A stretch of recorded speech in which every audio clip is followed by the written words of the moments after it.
大家好，我是小诺。千层饼是面食中最受欢迎的一道面食了，柔软多层又酥脆。在家做怎样做出柔软多层又酥脆的饼呢？今天就将我家96岁老奶奶独家绝活分享给大家，厨房小白也能一次成功。下面跟着视频一起看看我是怎么做的吧。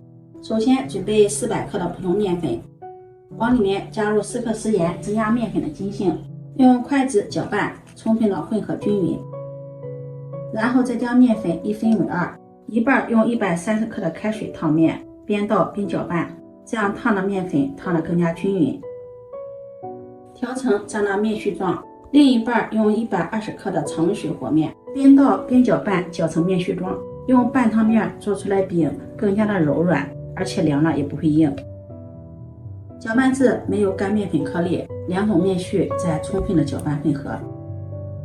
混合均匀后，再加入15克的玉米油。加入玉米油，做出来的饼更加的柔软好吃。搅拌均匀。家里没有玉米油的，也可以用其他的气味小一点的食用油，用猪油也可以。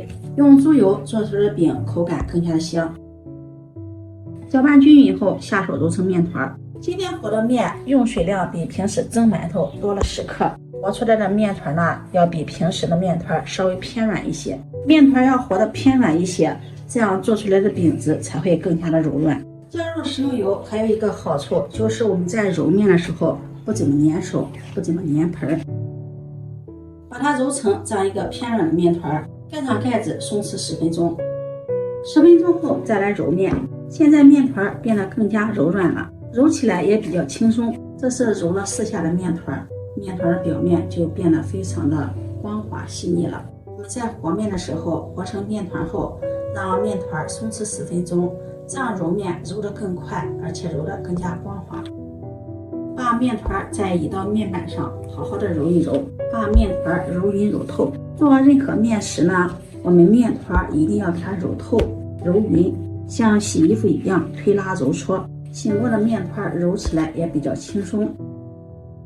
揉的面团像这样揉的时候，可以看到里面起层，面团表面已经光滑细腻了，面团就揉好了。把它整理成圆形，再整理成这样光滑细腻的面团。在面盆的底部刷上一层食用油，这样醒好的面团不会粘面盆。把揉好的面团放到面盆中，按压一下，在面团的表面再刷上食用油，锁住水分。刷油醒面还可以增加面团的延展性。盖上保鲜膜，醒面40分钟，或者是40分钟以上。醒面时间越长，面团的延展性和韧性更好。接下来再来调一个稀有酥，在小碗中加入2勺面粉，往里面加入1勺食盐，再加入1勺自制的花椒粉，用筷子搅拌混合均匀。这里大家也可以放椒盐、五香粉，喜欢什么口味放什么口味的。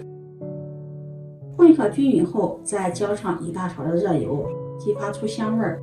用筷子充分的搅拌，用筷子搅拌均匀，调成这样的稀有酥。调好后，先把它放在一旁备用。40分钟，面团就醒好了。醒好的面团非常的柔软，把面团取出来，面团放在面板上，上面再撒上干面粉。醒好的面团不用揉，按扁，再用擀面杖把它擀开，擀成一个长方形的大面片，擀得薄厚均匀。最好是把它擀得方正一下，擀的时候用擀面杖这样给它兜一下，边缘擀得更齐。像视频中这样擀成这样一个长方形的大面饼，厚度大约在5毫米左右。在上面淋上做好的稀有酥，油酥放置一段时间会有所沉淀，用勺子给它搅拌，搅拌均匀。搅匀后淋在面片上，油酥也不用放的太多。用刮板均匀的刮开，这样做出来的千层饼口感更香，层次也是非常的明显。油酥刮均匀后，在上面再撒上薄薄的一层面粉，这样隔层更加的明显。然后在面片上各切4刀，中间呢不要切断，最后这一片要留的稍微大一些。然后从一头把它叠起来，这一片向上折叠，按压，上面的向下折叠，然后再向左面给它折叠，上下折叠，重复这个动作。最后这个面片留的大一点，方便包裹住面团，把它翻过来，然后拉扯一下包住，再把正面的给它拉扯一下包住，像视频中这样。然后侧面捏紧实，防止漏油酥，捏的薄一些，向上给它折叠一下，侧面切口处都要给它捏合，捏薄之后再给它向下折一下，像视频中这个样子。先不用擀，和上面盆，再松弛5分钟。5分钟后把面盆拿掉，在上面撒点干面粉，面板上再撒上一些干面粉，然后用擀面杖先压一压，压一压，这样饼层分布的更加均匀。翻过来再给它压一压，先压一压，把饼压薄，一定要两面都要压一压，然后用擀面杖擀开。擀的时候也要两面都要给它擀一擀，这样饼的薄厚层次才更加的均匀。也不用擀得太薄，像视频中这个样子。然后在饼皮的表面刷上一层清水，再撒上一层白芝麻，点缀增香。再用擀面杖压一压，擀一擀，这样芝麻粘得更加牢固。这样一个千层饼的饼皮就做好了。接下来垫饼层刷油，不用提前预热，然后把做好的饼皮放进来，盖上盖子，开上下火，中火烙3分钟。3分钟后打开盖子，在表面刷上一层食用油，锁住水分，然后再给它翻个面。现在底部已经烙到微黄了，盖上盖子继续烙3分钟。时间到了，打开盖子再翻个面，然后再烙1分钟。时间到了，打开盖子再翻个面，然后再烙2分钟。打开盖子再翻面，这个时候可以勤翻面，一直烙至饼两面表皮金黄酥脆，按压回弹，像视频中这个样子就烙好了。出锅放在菜板上，再切成小块，听听这个声音，切的时候表皮就特别的酥脆。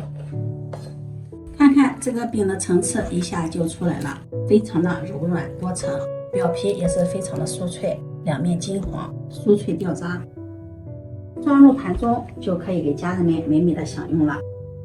这样做的饼，表皮金黄酥脆，内里柔软多层，咸香可口，真的是太好吃了。当做早餐、主食都是非常不错的选择。这样做的饼既可以湿着吃，又可以卷着吃，也可以当做春饼吃，咸香味美，即使放凉了也不会硬。做法简单易学，如果你喜欢就收藏起来试试吧。喜欢我的视频记得点赞、关注、转发，点我头像可以看到更多美食视频。我们下期视频再见。